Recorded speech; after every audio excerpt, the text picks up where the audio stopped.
The bit was not finished. That's the most important thing to understand about the night Katt Williams performed the same material in 3 different clubs in Atlanta between 8 in the evening and midnight. A bit that is finished doesn't need to be done 3 times in one night.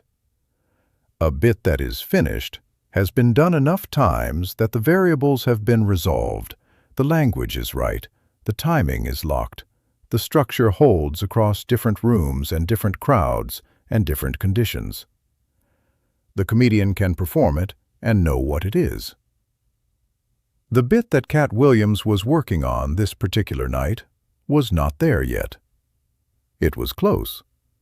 The core of it, the observation at the center, the perspective that produced it, the thing the bit was actually about underneath its surface, was right. But the form that the core observation took, the specific language and the specific pacing and the specific way the material moved from its opening to its resolution, was still being found. And the only way to find it, in comedy, is to take it into rooms.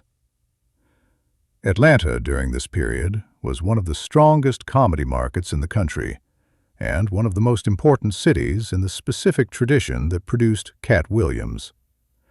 The clubs there drew audiences that were demanding in the specific way that comedy audiences in cities with strong club traditions tend to be demanding.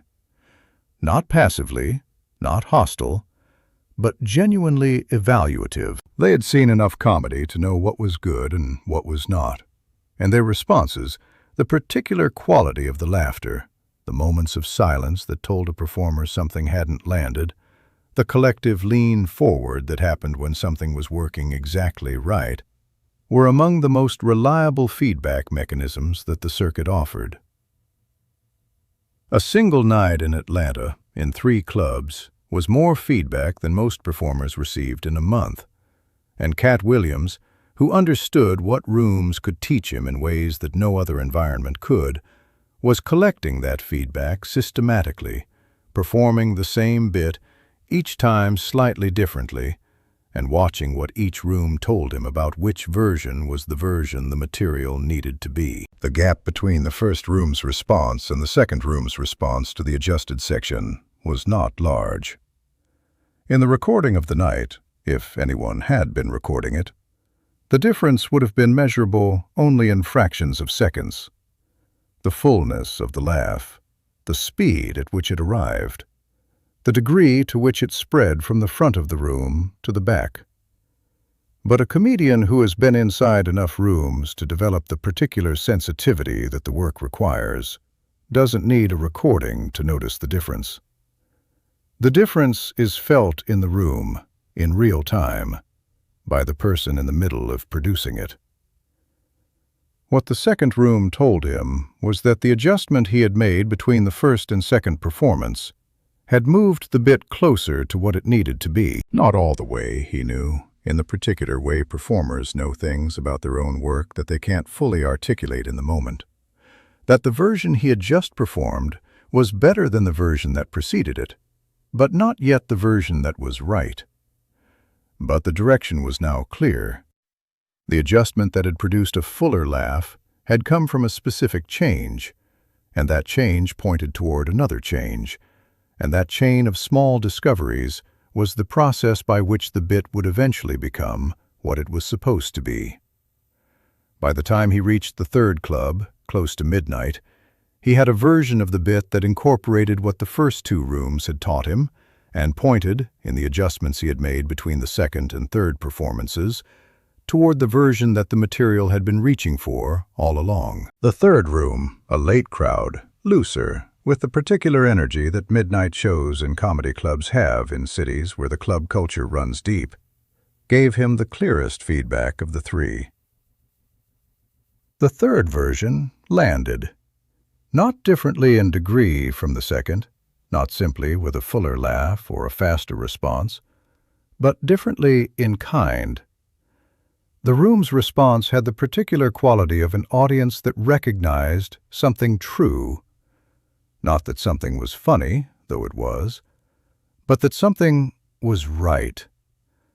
The observation at the center of the bit, delivered in the language that the two previous rooms had helped him find for it, arrived in the third room the way true things arrive when they've been given the right form, completely, without resistance, in a way that felt not like something constructed, but like something discovered. The first room that night gave him one version of the bit.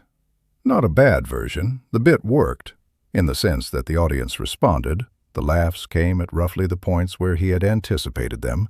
The overall shape of the material moved through its arc without stalling or losing the room.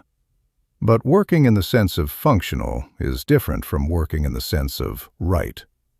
A bit can produce laughs at every anticipated point and still feel, to a comedian who has been inside enough rooms to develop the particular intuition that live work produces, like it hasn't quite found its center, like there's a version of it that is more exact, more true to what the observation actually is, more precisely matched to the thing that originally produced the material, and that what he was doing was a serviceable approximation of that version rather than the version itself. What the first room told him, in its specific pattern of responses, in the places where the laughter was full and the places where it was slightly thin, in the quality of the attention during the moments between the laughs, was specific information about what in the bit was working and what was almost working. Almost working in comedy is the most useful feedback there is. It tells you that the structure is sound and the instinct is right, and the only thing that needs adjustment is the precision of the execution. It points toward the version that is correct, rather than simply identifying that the current version isn't quite. He moved to the second club. Same bit. Different room, different crowd, different acoustic quality, different temperature in the audience's attention. The variables that change between rooms, and that every comedian who works multiple rooms in a night has to account for, are not small variables. A room that is seated at tables is different from a room with theater-style seating. A crowd that has been waiting longer is different from a crowd that arrived close to showtime. The comedian on before you changes what the room is when you arrive at the microphone. Every room is a new test of the same material under new conditions. At the second club, something shifted. Not in the bit as a whole. The overall structure remained the same. The core observation was the same.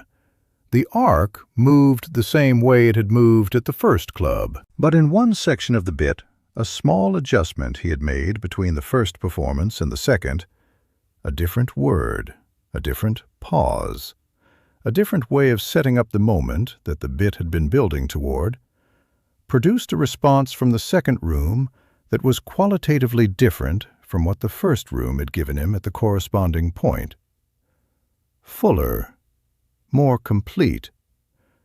The particular laugh that means the room didn't just find something funny, but understood something. The process that produced the right version of the bit on that night in Atlanta was not unusual in any structural sense.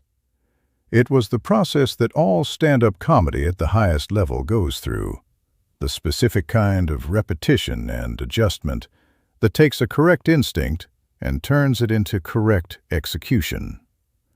What was unusual was the compression.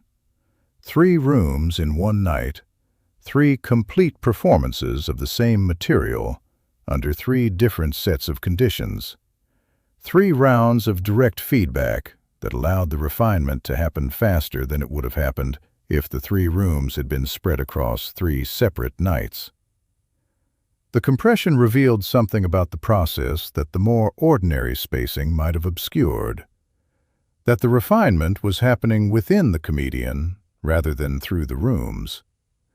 The rooms were providing the feedback, but the integration of the feedback, the specific adjustment made between each performance, the particular decision about which element to change and in which direction, was happening in the minutes between clubs, in the car on the way from one venue to the next, in the accumulated understanding of what the material needed that each room deposited in the performer, rather than in any external record.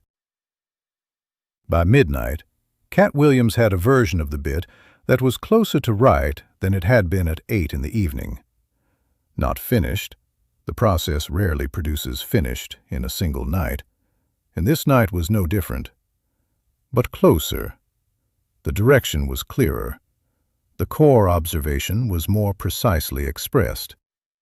The material had moved, over the course of 3 rooms and 4 hours, from a good bit that was still finding its form to a bit whose form was beginning to match what the observation required. That's the part of the story most people never heard. Not the specials where the finished material appeared, fully formed and precisely executed, in front of audiences who experienced it as something complete.